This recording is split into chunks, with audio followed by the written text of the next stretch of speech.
Je reviens de la Cinémathèque Bercy, où j'ai vu ce samedi soir un film classique de Houston, réflexion sur un Reflection of Golden Eye, sur un œil d'or, avec Marlon Brando et Elizabeth Taylor. Et à la sortie, j'ai vu des gens qui discutaient, et je me suis aperçu que il fallait une amorce pour que les gens puissent discuter. C'est-à-dire qu'il faut qu'il y ait quelqu'un qui commence à décrire le film. Voyez-vous ? C'est-à-dire que dans toute chose, il faut qu'il y ait une tentative de description. Description, c'est-à-dire que comme si, par exemple, il y a des gens qui n'avaient pas vu, comme s'il n'avait pas eu de visuel. Car à mon avis, c'est l'absence de visuel qui déclenche le processus de description et d'explication. C'est pour ça que quand il y a des aveugles, ou des gens qui ne comprennent pas la langue, enfin bon, quand il y a des gens qui ne captent pas, ça facilite le débat. Pourquoi ? Parce que la première chose qu'on va faire, c'est de faire un commentaire, mais même pas un commentaire, enfin il faut prendre le mot commentaire au sens le plus primaire du terme, c'est-à-dire voilà ce qui s'est passé, voilà comment les choses se sont passées. Donc simplement décrire un processus. Alors que si tout le monde a vu le film et n'est pas aveugle, n'est pas non-voyant, malvoyant, il n'y a pas de raison de le décrire, ce film, puisqu'on l'a vu. Et on l'a tous vu. Le problème ne se pose que s'il y a des gens qui n'ont pas compris le film, ou qui n'ont pas bien vu le film, et à ce moment-là, on va expliquer, on va commenter, on va résumer le film. Et ça vaut pour d'autres types de spectacles. Y compris d'ailleurs pour un sport comme le football. Il y a des commentateurs. Donc, paradoxalement, c'est une carence qui va déclencher le débat.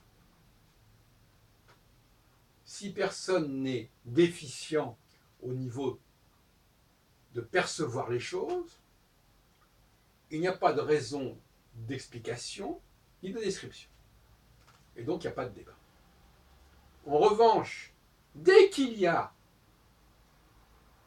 nécessité, dès qu'on éprouve le besoin de décrire ce qui s'est passé pour tout le monde, à ce moment-là, cette description elle-même va faire l'objet d'un débat. Parce qu'à ce moment-là, cette description, elle sera forcément problématique. Pourquoi vous dites ça comme ça ? Pourquoi vous décrivez ça comme ça ? Donc à ce moment-là, le débat peut commencer. Voilà un truc que je propose, n'est-ce pas ? J'avais proposé il y a récemment un café ciné où on discuterait autour d'un film qu'on pourrait d'ailleurs interrompre dans son déroulement et discuter de ce qu'on a déjà vu pour se projeter dans ce qui va arriver, dans ce qui pourrait arriver.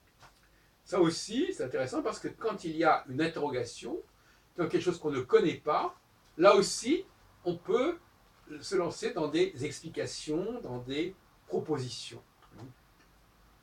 Donc là, encore une fois, l'ignorance, la carence, l'absence vont faciliter le débat. Donc, vous voyez, il y a deux façons de fonctionner, soit parce que tout simplement le film ou même un bouquin est interrompu, est suspendu, d'où le mot suspense d'ailleurs, soit parce qu'effectivement certaines personnes n'ont pas compris ou n'ont pas suivi. Donc il faut leur expliquer. D'où l'intérêt d'ailleurs d'avoir des enfants, parce que les enfants, mais il faut leur expliquer. Et là, il y a une légitimité. Quand les gens, c'est pour ça que les femmes aiment bien les enfants et aiment bien les étrangers parce qu'il faut leur expliquer des choses. Et donc là, c'est le règne de la parole. Mais en même temps, comme elles sont aveugles, quelque part, elles ne peuvent pas expliquer, elles ne peuvent que reprendre les commentateurs, les commentaires des hommes. Donc ça aussi, c'est une dynamique intéressante à étudier. Je ne vais pas revenir là-dessus. Donc, autrement dit, quand une société est très homogène et quand tous les membres de cette société ont les mêmes perceptions, globalement, eh bien, il n'y a pas besoin de débat. C'est une évidence. On voit tout de suite ce qu'il en est, on voit tout de suite qui est le meilleur, qui est le plus cohérent, on voit les choses, on voit le relief, on voit l'organisation des choses.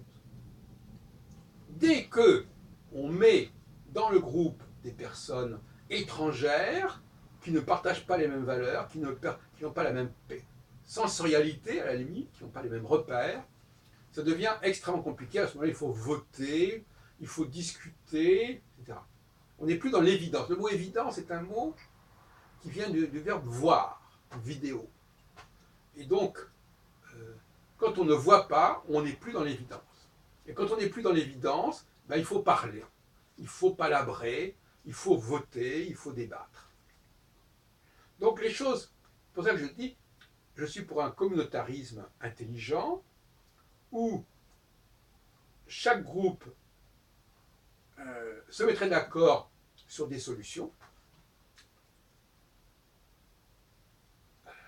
et après on combinerait les solutions des uns et des autres dans un deuxième temps. Mais ils se mettraient d'accord avec la plus grande évidence. Hein, des choses qui sont évidentes. À partir du moment où on n'est pas dans le déni, à partir du moment où on n'est pas dans la mauvaise foi, il y a des choses qui sont évidentes pour le groupe en question, constitué de manière homogène, comme j'ai dit. Alors vous me direz, mais comment tout ça se concilie? Alors d'un côté, vous nous parlez d'empire, enfin, je parlais d'une autre vidéo, vous parlez d'empire, là vous êtes en train de nous dire que les groupes doivent être homogènes. Comment concilier ces deux exigences, ces deux impératifs? C'est pas trop compliqué à comprendre. La problématique de l'empire, c'est d'assumer la sociodiversité, sinon la biodiversité d'ailleurs, et donc d'admettre qu'il y a des entités qui ont leur propre cohérence, leurs propres évidences, et qu'il ne s'agit pas de tout mélanger. Il ne s'agit pas de croire que tout le monde va se mettre d'accord sur tout.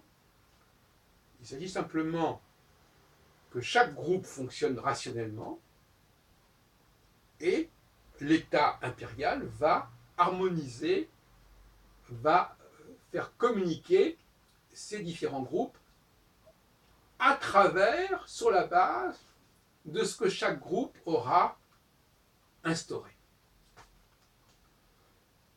Et là, je remets en question la question des primaires. Il n'y a pas besoin de primaire, il n'y a pas besoin de voter. Au sein d'un groupe cohérent, on voit tout de suite ce qu'il en est. Il n'y a pas photo. Vous voyez ce que je veux dire? On voit tout de suite quels sont les grands axes, quels sont les personnages dominants du groupe. Et ça ne devrait pas faire débat. Donc chaque groupe doit avoir ses propres évidences. C'est-à-dire qu'il doit ouvrir les yeux et dire voilà, ben c'est comme ça. C'est celui-là qui est le meilleur. C'est comme ça que l'organisation se fait. C'est comme ça que voilà. Il doit clarifier, ça doit être très clair. Voilà, c'est comme ça.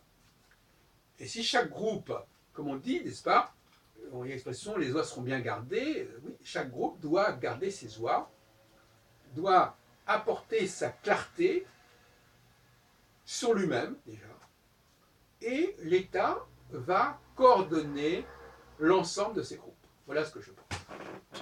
Donc par conséquent, c'est pas mal de pouvoir discuter et débattre, mais finalement, c'est quand même un luxe dont on peut se passer parce qu'il est la résultante de ce qu'on pourrait appeler la confusion babélique